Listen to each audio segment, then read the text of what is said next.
ಸರ್ಕಾರ ಆಗ 2ನೇ ವರ್ಷ ಪೂರೈಸುವಂತ ಒಂದು ಸನ್ನಿವೇಶದಲ್ಲಿದೆ. ನಾಳೆ ಒಂದು ವಿಶೇಷವಾದ ಸಾಧನಾ ಸಮಾವೇಶವನ್ನು ಮಾಡೋದಕ್ಕೆ ಈಗಾಗಲೇ ಸರ್ಕಾರ ಕೂಡ ಮುಂದಾಗ್ತಾ ಇದೆ. ಬಳ್ಳಾರಿಯ ಹೊಸಪೇಟೆಯಲ್ಲಿ ಒಂದು ವಿಶೇಷವಾದ ಕಾರ್ಯಕ್ರಮ ಆಯೋಜನೆ ಮಾಡಲಾಗಿದೆ. ಈ ಒಂದು ಕಾರ್ಯಕ್ರಮಕ್ಕೆ ಈಗ ಬಿಜೆಪಿ ಕೂಡ ಪ್ರಶ್ನೆ ಮಾಡ್ತಾ ಇದೆ.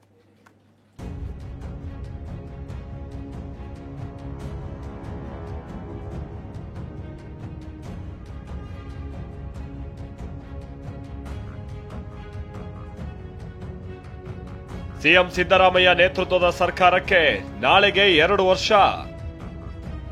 ಹೊಸಪೇಟೆಯಲ್ಲಿ ಸಾಧನಾ ಸಮಾವೇಶ, ಶಕ್ತಿ ಪ್ರದರ್ಶನಕ್ಕೆ ಸಜ್ಜು. ಮುಖ್ಯಮಂತ್ರಿ ಸಿದ್ದರಾಮಯ್ಯ ನೇತೃತ್ವದ ಕಾಂಗ್ರೆಸ್ ಸರ್ಕಾರ ನಾಳೆಗೆ 2 ವರ್ಷ ಪೂರೈಸಲಿದೆ. ಇದರ ಸಂಭ್ರಮಾಚರಣೆಗೆ ಮುಂದಾಗಿರುವ ಕಾಂಗ್ರೆಸ್ ವಿಜಯನಗರದ ಹೊಸಪೇಟೆಯಲ್ಲಿ ನಾಳೆ ಸಾಧನಾ ಸಮಾವೇಶ ಹಮ್ಮಿಕೊಂಡಿದೆ. ಇದು ಕೇವಲ ಕಾಂಗ್ರೆಸ್ ನಾಯಕರ ಶಕ್ತಿ ಪ್ರದರ್ಶನಕ್ಕಷ್ಟೇ ಸೀಮಿತ ಆಗ್ತಾ ಇಲ್ಲ.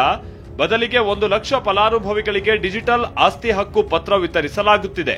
ಇದೇ ಕಾರಣಕ್ಕೆ ಸಾಧನೆಯ ಸಮರ್ಪಣೆ ಸಂಕಲ್ಪ ಸಮಾವೇಶ ಅಂತ ಹೆಸರಿಡಲಾಗಿದೆ.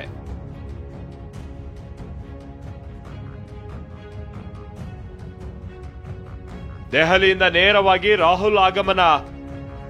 ಈ ಸಮಾವೇಶದಲ್ಲಿ ಪಾಲ್ಗೊಳ್ಳೋಕೆ ಕಾಂಗ್ರೆಸ್ ಲೋಕಸಭಾ ವಿಪಕ್ಷ ನಾಯಕ ರಾಹುಲ್ ಗಾಂಧಿ, ಮಲ್ಲಿಕಾರ್ಜುನ ಖರ್ಗೆ, ರಣದೀಪ್ ಸಿಂಗ್ ಸುರ್ಜೇವಾಲಾ ದೆಹಲಿಯಿಂದಲೇ ವಿಶೇಷ ವಿಮಾನದ ಮೂಲಕ ಬಳ್ಳಾರಿಗೆ ಆಗಮಿಸಿ ಅಲ್ಲಿಂದ ಹೊಸಪೇಟೆಗೆ ಹೆಲಿಕಾಪ್ಟರ್ನಲ್ಲಿ ತೆರಳಲಿದ್ದಾರೆ.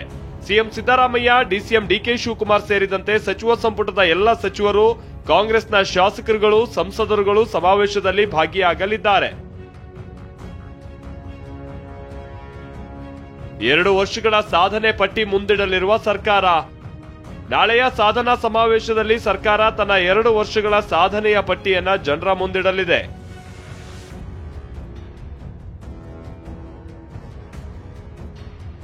ಐದು ಗ್ಯಾರಂಟಿ ಯೋಜನೆಗಳನ್ನ ಸಮರ್ಪಕವಾಗಿ ನಿಭಾಯಿಸಿದ್ದು, ಗ್ಯಾರಂಟಿ ಹೊರತಾಗಿಯೂ ಅಭಿವೃದ್ಧಿ ಕೆಲಸಗಳಿಗೆ ಹಣ ವಿನಿಯೋಗ ಮಾಡಿದ್ದು, ಕಲಬುರಗಿ ಮತ್ತು ಮಲೆಮಹದೇಶ್ವರ ಬೆಟ್ಟದಲ್ಲಿ ವಿಶೇಷ ಸಚಿವ ಸಂಪುಟ ಸಭೆಯನ್ನು ಕೂಡ ನಡೆಸಲಾಗಿದೆ.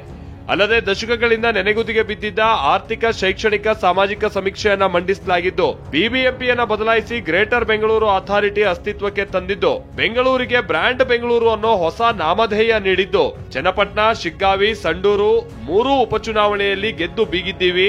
ಅಲ್ಲದೆ 10 ಲಕ್ಷ ಕೋಟಿ ರೂಪಾಯಿ ಬೃಹತ್ ಬಂಡವಾಳ ಹೂಡಿಕೆಗೆ ಹೂಡಿಕೆದಾರರನ್ನ ಆಹ್ವಾನಿಸಲಾಗಿದೆ. ಹೀಗೆ ಹಲವು ಸಾಧನೆ ಪಟ್ಟಿಯನ್ನ ಸರ್ಕಾರ ಮುಂದಿಡಲಿದೆ. ಸಾಧನಾ ಸಮಾವೇಶಕ್ಕೆ ಬೃಹತ್ ವೇದಿಕೆ ನಿರ್ಮಿಸಲಾಗಿದೆ. ರಾಜ್ಯದ ಮೂಲೆ ಮೂಲೆಯಿಂದ 4 ಲಕ್ಷ ಜನ ಆಗಮಿಸುವ ನಿರೀಕ್ಷೆ ಇದೆ. ಈ ಸಮಾವೇಶದಲ್ಲಿ ರಾಜ್ಯದ ಗ್ಯಾರಂಟಿ ಯೋಜನೆಯ 1 ಲಕ್ಷ ಫಲಾನುಭವಿಗಳು ಪಾಲ್ಗೊಳ್ಳುವವರು. ಸುಮಾರು 5 ಲಕ್ಷ ಪ್ಯಾಕೆಟ್ ನೀರು, 3 ಲಕ್ಷ ಪ್ಯಾಕೆಟ್ ಮಜ್ಜಿಗೆ, 2.5 ಲಕ್ಷ ಜನರಿಗೆ ಊಟದ ವ್ಯವಸ್ಥೆ ಮಾಡಲಾಗಿದೆ. ಇನ್ನು ಇದು 2ನೇ ಸಿದ್ದರಾಮೋತ್ಸವ ಆಗಲಿದೆ ಅಂತ ಜಮೀರ್ ಅಹಮದ್ ಖಾನ್ ಹೇಳಿರುವುದು ಅಚ್ಚರಿ ಮೂಡಿಸಿದೆ.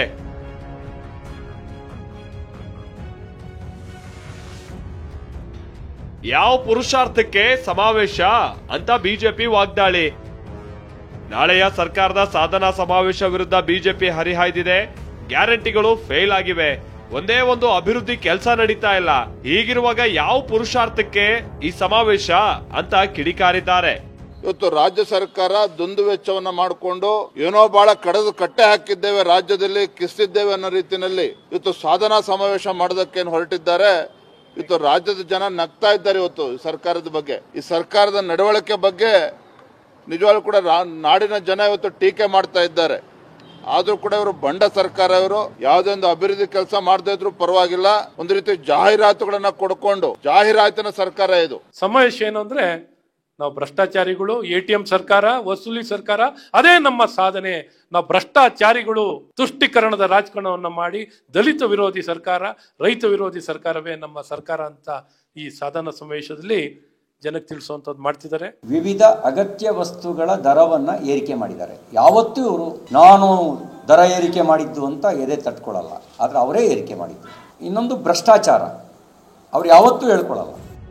ಇನ್ನು ವಿಧಾನ ಪರಿಷತ್ ಸದಸ್ಯ ಎಚ್ ವಿಶ್ವನಾಥ್, ಸಿಎಂ ಸಿದ್ದರಾಮಯ್ಯ ತನ್ನ ವೈಫಲ್ಯ ಮರೆಮಾಚೋದಕ್ಕೆ ಈ ಸಮಾವೇಶ ಮಾಡ್ತಿದ್ದಾರೆ ಅಂತ ಕುಟುಕಿದ್ದಾರೆ.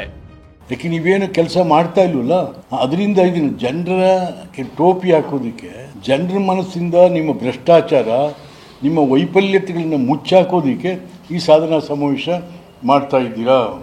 ಇನ್ನೊಂದ್ ಕಡೆ ವಿಪಕ್ಷ ನಾಯಕ ಟೀಕೆಗೆ ಡಿಸಿಎಂ ಡಿಕೆ ಶಿವಕುಮಾರ್ ತಿರುಗೇಟು ನೀಡಿದ್ದಾರೆ. ನಾನೇನೋ ಹಂಪಿ ಟೂರ್ ಮಾಡೋಕ್ ಬಂದಿದ್ದೀನಾ, ನಮ್ಮ ಗ್ಯಾರಂಟಿಗಳು ಎಲ್ಲಿ ಫೇಲ್ ಆಗಿವೆ, ಮೋದಿ ಅವರೇ ನಮ್ಮ ಗ್ಯಾರಂಟಿಗಳನ್ನ ಕಾಪಿ ಮಾಡಿದ್ದಾರೆ ಅಂತ ಟಾಂಗ್ ಕೊಟ್ಟಿದ್ದಾರೆ. ಏನ್ ನಾನೇನು ಇಲ್ಲಿ ಟೂರಿಸಂ ಬಂದಿದ್ನಾ?